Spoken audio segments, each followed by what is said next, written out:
ఇప్పటి నుంచి ప్రారంభం కానున్నాయి. జూలై 21 నుంచి ఆగస్టు 21 వరకు నెల రోజుల పాటు ఈ సమావేశాలు జరగనున్నాయి. ఈ సమావేశాల్లో కేంద్ర ప్రభుత్వం 8 కొత్త బిల్లులను ప్రవేశపెట్టనుంది. మొత్తం 21 సెషన్లు జరగనుండగా ఆగస్టు 12 నుంచి 18 వరకు రక్షాబంధన్ స్వాతంత్ర దినోత్సవం సందర్భంగా విరామం ఉంటుంది.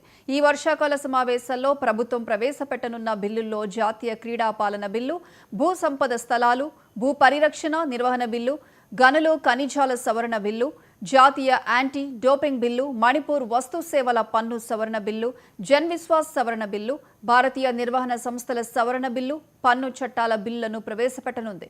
వీటితో పాటు తెలుగు రాష్ట్రాల మధ్య నెలకొన్న జల వివాదంపై పార్లమెంట్లో చర్చ జరిగే అవకాశం ఉంది.